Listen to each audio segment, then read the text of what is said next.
Oi, meu nome é Padre Mike Schmitz e você está ouvindo o podcast A Bíblia em um Ano, onde encontramos a voz de Deus e vivemos a vida através das Escrituras.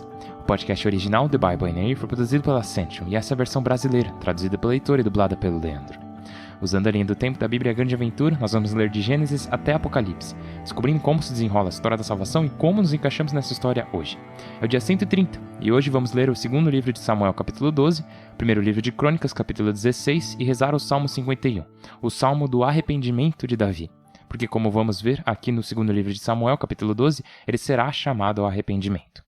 Como sempre, a Bíblia que eu uso todos os dias é a Bíblia Grande Aventura da Ascension, em inglês. Você pode acompanhar usando qualquer Bíblia que você preferir. A gente recomenda a Bíblia do Peregrino. Se você estiver interessado em acompanhar quais são seus próximos capítulos ou marcar o quanto você já leu, baixe o nosso plano de leitura de graça no link na descrição do vídeo. E você pode se inscrever no canal se você estiver interessado em fazer algo do tipo. Como eu disse, hoje é o dia 130 e vamos ler 2 Samuel capítulo 12, 1 Crônicas capítulo 16 e rezar o Salmo 51. 2 Samuel, capítulo 12. Penitência de Davi. O Senhor enviou Natã. Natã entrou na presença do rei. Ele disse: Em certo povoado havia 2 homens, um rico e outro pobre. O rico tinha muitos rebanhos de ovelhas e bois. O pobre tinha apenas uma ovelhinha que havia comprado. Ele a criava e ela crescia com ele e com seus filhos, comendo do seu pão, bebendo do seu copo, dormindo no seu colo. Era como uma filha. Chegou uma visita à casa do rico, e não querendo perder uma ovelha ou um boi para servir a seu hóspede, pegou a ovelhinha do pobre e serviu seu hóspede. Davi ficou furioso contra aquele homem e disse a Natã: Por Deus, quem fez isso é réu de morte. Não quis respeitar o que é do outro e deverá pagar 4 vezes o valor da ovelhinha. Então Natã disse a Davi: Esse homem és tu. Assim diz o Senhor Deus de Israel. Eu te ungi rei de Israel, te livrei de Saul, te dei a filha de teu senhor, pus em teus braços suas mulheres, te dei a casa de Israel e Judá, e, se for pouco, acrescentarei outros favores. Por que desprezaste o Senhor, fazendo que ele reprova? Assassinaste o heteu Uriás para casar com sua mulher. Pois bem, a espada jamais se afastará de tua casa por me teres desprezado, casando com a mulher do heteu Uriás e matando-o com a espada amonita. Assim diz o Senhor: farei que a desgraça nasça da tua própria casa. Arrebatarei tuas mulheres e diante dos teus olhos as darei a outro, que deitará com elas a luz do sol que nos ilumina.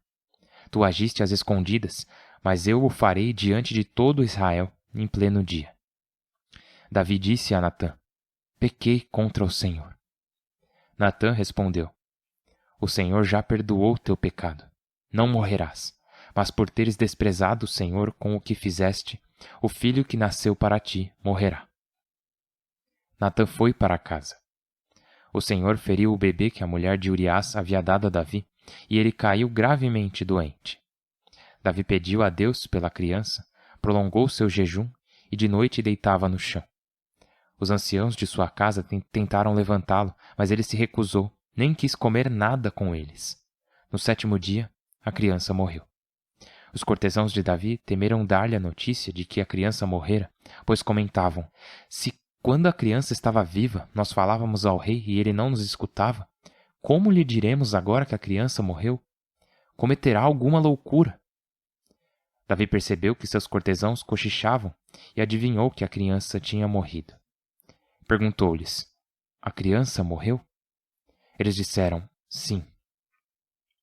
Então Davi ergueu-se do chão, banhou-se e trocou de roupa. Foi ao templo adorar o Senhor. Depois foi ao palácio, pediu comida. Eles a serviram e ele comeu. Seus cortesãos lhe disseram: Que modo de agir é esse? Quando a criança estava viva, jejuavas e choravas por ela, mas agora que morreu, tu te levantas e comes? Davi respondeu: Enquanto a criança estava viva, jejuei e chorei, pensando que talvez o Senhor tivesse piedade de mim e a criança ficasse boa. Mas agora morreu. O que ganho com o jejum? Poderei fazê-la voltar? Eu aqui irei onde ela está. Ela não voltará a mim.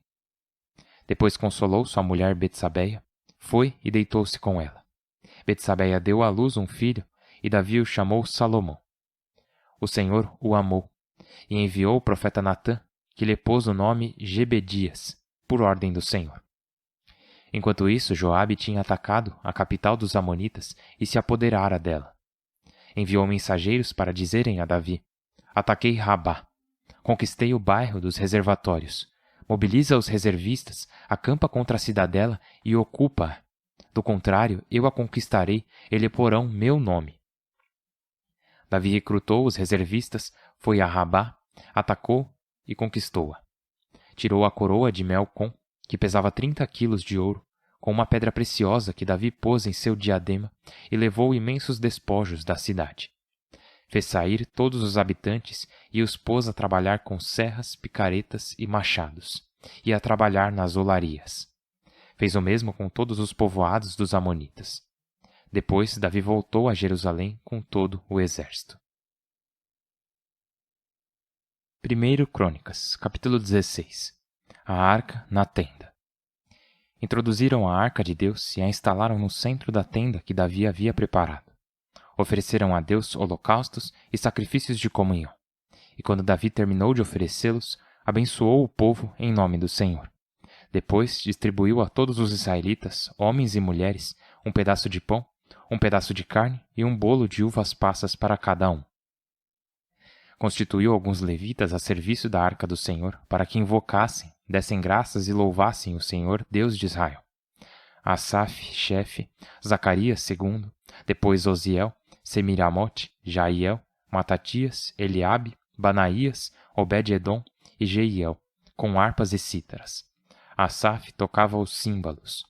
Os sacerdotes Banaías e Jaziel tocavam diariamente as trombetas diante da arca da aliança de Deus. Nesse dia, por meio de Asaf e seus irmãos, Davi inaugurou o louvor do Senhor. Dai graças ao Senhor, invocai seu nome, anunciai suas façanhas aos povos. Cantai para ele ao som de instrumentos, comentai todas as suas maravilhas. Gloriai-vos de seu nome santo, alegrem-se os que buscam o Senhor. Procurai o Senhor e seu poder, buscai sempre sua presença. Recordai as maravilhas que fez, seus prodígios e as sentenças de sua boca. Estirpe de Abraão, seu servo, filhos de Jacó, seu escolhido. O Senhor é nosso Deus, ele governa a terra inteira. Recorda-se sempre de sua aliança, da palavra dada por 1000 gerações, da aliança selada com Abraão e do juramento feito a Isaque, confirmado como lei para Jacó, como aliança eterna para Israel. Eu te darei o país cananeu como parte de tua herança. Quando eram uns poucos mortais, contados imigrantes no país, quando vagavam de povo em povo, de um reino a outra nação, não permitiu que ninguém os oprimisse, e por eles castigou reis. Não toqueis em meus ungidos, não maltrateis meus profetas. Canta ao Senhor a terra inteira, anunciai dia após dia sua vitória. Contai aos povos sua glória, suas maravilhas a todas as nações. Porque o Senhor é grande, muito digno de louvor, mais temível que todos os deuses, pois os deuses dos pagãos são aparência, ao passo que o Senhor fez os céus. Honra e majestade estão em sua presença, força e beleza em seu santuário. Tributai ao Senhor, famílias dos povos, tributai ao Senhor glória e poder, tributai ao Senhor a glória do seu nome. Entrai em seus átrios, trazendo-lhe ofertas. Prostrai-vos diante do Senhor no átrio sagrado. Treme em sua presença a terra inteira. Ele fixou o universo que não vacilará. Alegrem-se os céus, exulte a terra, e digam os povos, o Senhor é rei.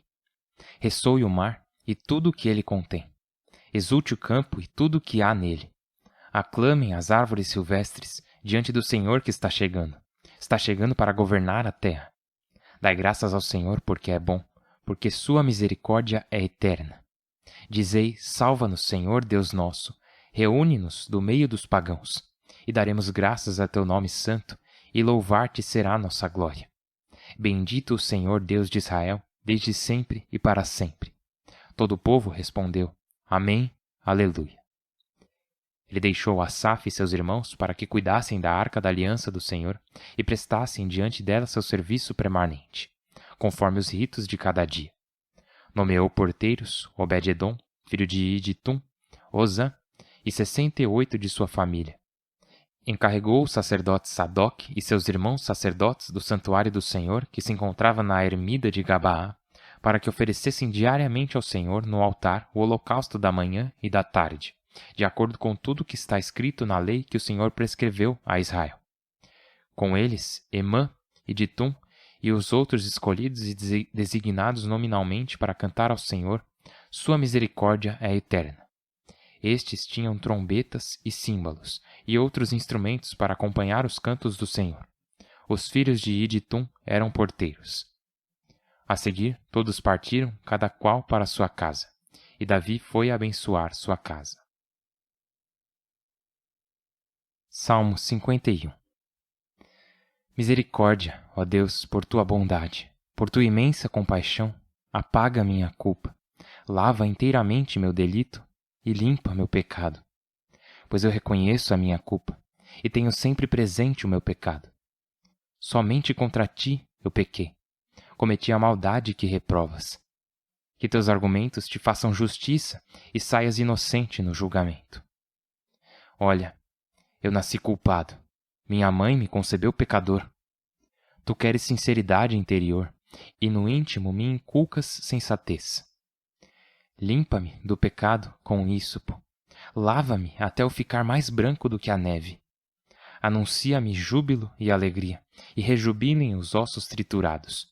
Cobre o rosto diante do meu pecado e apaga toda a minha culpa. Cria em mim, Deus, um coração puro. Renova-me por dentro com o espírito firme. Não me expulses longe do teu rosto, nem me tires teu santo espírito. Devolve-me a alegria da salvação. Sustenta-me com espírito generoso. Ensinarei teus caminhos aos perversos, e os pecadores voltarão a ti. Do homicídio, livra-me, ó Deus, Deus e Salvador meu, e minha língua aclamará tua justiça. Senhor meu, abre meus lábios, e minha boca proclamará o teu louvor. Um sacrifício não te satisfaz. Se te ofereço um holocausto, não o aceitas. Para Deus, sacrifício é um espírito contrito. Um coração contrito e triturado, tu não o desprezas, Deus. Digna-te favorecer Sião e reconstrói a muralha de Jerusalém. Então aceitarás sacrifícios legítimos, ofertas e holocaustos. Então sobre o teu altar se molarão bezerros. Pai Santíssimo, nós te louvamos, nós te agradecemos. Agradecemos por nos chamar ao arrependimento e agradecemos por nos lembrar do nosso pecado. Obrigado por nos lembrar do nosso pecado e do quanto precisamos de misericórdia. Também obrigado por oferecer tua misericórdia, Senhor Deus. Muitas vezes tropeçamos, nos encontramos assim como Davi na leitura de ontem, nos afastando do caminho que nos ofereceste, rejeitando os deveres que nos ungistes a cumprir e rejeitando a ti. E muitas vezes nos encontramos como Davi na forma como Natã disse a Davi hoje. Você pensou que o que fez ficaria escondido, mas o Senhor Deus vai trazer à luz. E Senhor Deus, para nos salvar, tu revelas nossas feridas. Para nos salvar, muitas vezes revelas nossos pecados. Para nos salvar, muitas vezes trazes até à luz o que precisa ser trazido à luz. E Senhor, é isso que te pedimos. Dizemos, eu aceito, vá em frente, Senhor. O que for preciso, o que quer que precises mudar em minha vida, para que eu não me perca, o que quer que precises fazer em minha vida para que eu possa ser teu novamente, tu tens a minha permissão. Que seja feito assim. Amém. Ajude-nos a dizer isso, Senhor Deus, por Cristo nosso Senhor. Amém. Em nome do Pai, e do Filho e do Espírito Santo. Nossa, cara. Amém. Nossa. Então eu já disse muitas vezes em outras partes o quanto eu gosto do Davi. Não por causa dessa parte, né? Nem dos próximos capítulos. O Davi é um herói falho, né?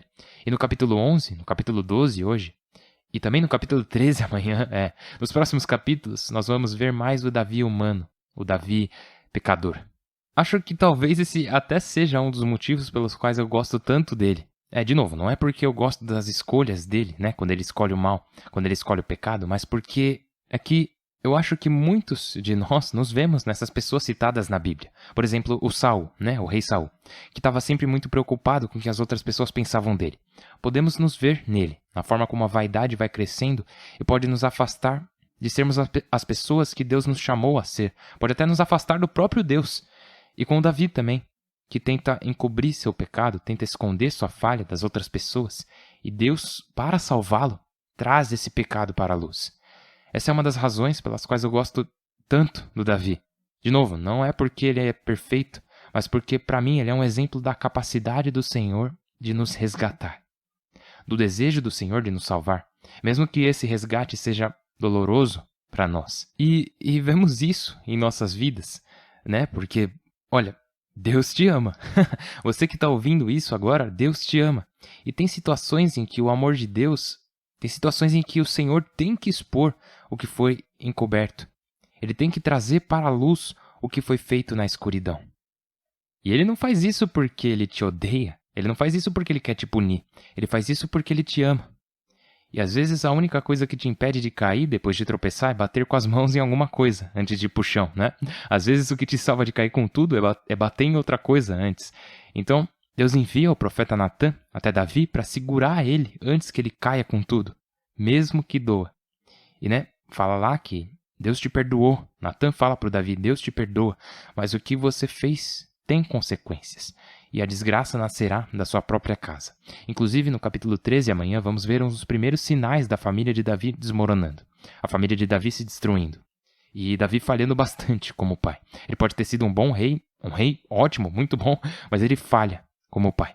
E vamos começar a ver isso daí amanhã no capítulo 13. E hoje também lemos 1 Crônicas capítulo 16. E me lembra muito quando estávamos em Deuteronômio e Números, indo e voltando no tempo, porque em 2 Samuel, Davi já está estabelecido em Jerusalém. Enquanto no capítulo 16 de 1 Crônicas, ele ainda está arrumando a tenda da Arca da Aliança. Mas tem algo importante nisso. Lembra, 1 Crônicas foca em duas coisas. Uma é o reino e a outra é o culto no templo. São essas as coisas que Esdras, o escriba, tem em mente quando ele escreve o livro. Ele sabe que Deus quer que esse reino seja um reino que se expanda para o mundo inteiro. Que ele vai ser restabelecido, reconstituído de algum jeito. Ele não sabe como, Nós sabemos como, com Jesus. E ele também destaca o fato de que Deus pediu para esse povo adorá-lo de maneiras específicas, Então ele fala do cântico de agradecimento do Davi, ele fala de Davi mantendo a rotina de ritos diários. Lá no comecinho, fala deles terem colocado a Arca da Aliança na tenda e no versículo 4 diz: Davi constituiu alguns levitas a serviço da Arca do Senhor para que invocassem, dessem graças e louvassem o Senhor Deus de Israel. E isso é muito importante porque as nossas orações é assim que elas devem ser, Ter essas três coisas: invocar, que seriam pedidos, nós clamamos ao Senhor por nós mesmos, por outras pessoas. Dar graças, agradecer a Deus pelas obras que Ele fez, pelo que Ele fez em nossas vidas e louvar a Deus pelo que Ele é. São esses três elementos que fazem parte de uma boa oração: invocar, agradecer e louvar. Além disso, temos um quarto elemento que Davi nos revela no Salmo 51, que é o arrependimento.